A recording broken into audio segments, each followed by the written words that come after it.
السلام عليكم ورحمة الله وبركاته. بسم الله الرحمن الرحيم نحمده ونصلي على رسوله الكريم أما بعد. Brothers and sisters, we ask Allah subhanahu wa ta'ala to keep us in the company of the righteous in this world. May Allah subhanahu wa ta'ala raise us amongst the righteous on the day of Qiyamah. May Allah subhanahu wa ta'ala fill our lives with mercy and rahmah, as all of us are in the need of the rahmah and the mercy of Allah subhanahu wa ta'ala. Last night, we began, inshallah, a series that we will take all the way towards the month of Ramadan begins, where we are, inshallah, preparing ourselves to really equip our hearts, our mind, our body, and our soul to really welcome the month of Ramadan and spend the best way possible. And may Allah subhanahu wa ta'ala accept this from all of us. The hadith for tonight is a hadith reported in Sunan at-Tirmidhi.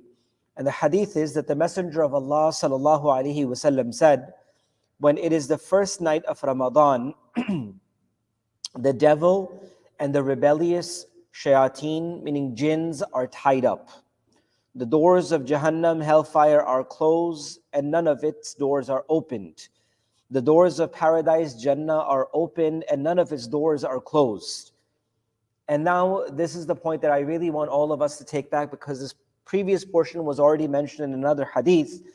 But the point that I really want myself and all of us to take back is, and a caller calls out. When the beginning of Ramadan occurs, meaning near the first night, when Allah subhanahu wa ta'ala opens the doors of Jannah, closes the doors of Jahannam, and catches the rebellious shayateen and ties them up, a caller calls out and says, "O the seeker of good, come forward, and O the seeker of evil, stop." Meaning, this is an announcement that is made in the beginning of Ramadan, that, oh, the one who's hoping and planning to do good, come towards righteousness, come towards khair. And oh, the doer of evil, stop yourself and hold yourself back. And indeed, Allah subhanahu wa ta'ala frees slaves and servants from the hellfire on every night of the month of Ramadan. And subhanAllah, I was reading today, brothers and sisters, and this shook me so much. Ibn al-Jawzi rahimahullah ta'ala anhu, who's a great author and great scholar in Islam, he writes and he mentions that if by Allah, if the people of the qabr, if the people of the graves were to be given this choice, and they were given this ability to make one wish, and this is Ibn al-Jawzi rahmatullah alayhi, the giant of his time. He's saying that if the people of the qubur, if the people of the grave were given one choice in their qabr to make a wish, they would wish for it to be one day of month of Ramadan. Right? This is the words of Ibn Jawzi rahmatullah alayhi. That if the Ahl Qubur were to be given one choice after they have left this world, they would have chosen to be for one day of the month of Ramadan itself. And that's why, brothers and sisters, Ramadan is very short. The time itself is not long. So let us not shorten it even further with our negligence, right? Sometimes the wastage of time and, of course, so much distraction, it even takes away from us. So just going back to one point that I mentioned yesterday from the hadith, where the Nabi of Allah sallallahu alaihi wasallam mentioned that the month of Ramadan that comes upon you is a Mubarak month, it's a blessed month. So a fiqh question comes, a question regarding Islamic fiqh comes, is that, is it allowed or is it permissible to tell one another Ramadan Mubarak, Ramadan Kareem, Ramadan Kareem Mubarak to every, as people congratulate one another, just like we congratulate each other on the day of Eid and other moments. So the ulama and the scholars, based upon this very particular hadith of Rasulullah ﷺ that we covered last night, have mentioned that this hadith is the basis and foundations of congratulating one another on the arrival of the month of Ramadan. Because the Nabi of Allah ﷺ, the hadith of Nasai that we covered last night, that when the month of Ramadan has come, the Nabi of Allah ﷺ said, a blessed month has come upon you. From the majestic, the exalted Allah subhanahu wa ta'ala, where fasting is obligatory.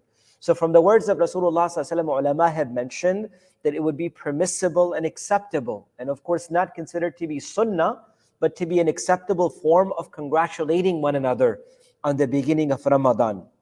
And then the ulama further write, and they say that why shouldn't the believers be congratulated when the doors of Jannah are open for them? And why shouldn't the sinners also be congratulated when the doors of Jahannam are closed. Meaning Allah is Kareem for everyone. The month of Ramadan brings khair for every person. And why shouldn't the intelligent be congratulated for the time when the devil is chained, and how that the time itself can be compared to any other time that Allah has given us. So again, brothers and sisters, the month of Ramadan is a truly valuable moment for all of us. And again, the words of Ibn Jawzi rahmatullah alayhi, I wish that myself and all of us could take back, where he mentions and he says that if there was one single wish and desire from a person of the qabr, of the grave, after they had left this world, if there was a desire, Ibn Jawzi rahmatullah alayhi said that they would wish for a single day of the month of Ramadan, meaning the value, the blessings, the rahmah, and of course all the bounties of Allah that comes upon us. So again, the hadith for us for tonight, the Nabi of Allah ﷺ mentioned, when the first night of the month of Ramadan begins, the devils are closed, meaning they are tied up, the doors of Jahannam are locked, the doors of Jannah are opened, and a caller calls out by mentioning and saying, Ya Badi al Khair, O the seeker of good, come towards Allah, come towards khair, don't look back anymore. And the announcer also announces and says, O the seeker of evil, O the doer of evil, hold yourself now, stop yourself. This is enough that you have done. And then the hadith of Rasulullah said, for every night, there are numerous individuals that are safe from the fire of Jahannam. So indeed, inshallah, the month of Ramadan is not far away from us. Let's soften our hearts, let's prepare our hearts, let's prepare our minds and our bodies, inshallah, to better connect ourselves by, inshallah, starting our nafil fasts Mondays and Thursdays, recitation of the Quran, darood and salawat on the Prophet ﷺ, small amount of time every single day with the dhikr and remembrance of Allah subhanahu wa ta'ala. May Allah give us tawfiq and ability to practice, inshallah. Subhanallah wa bihamdi.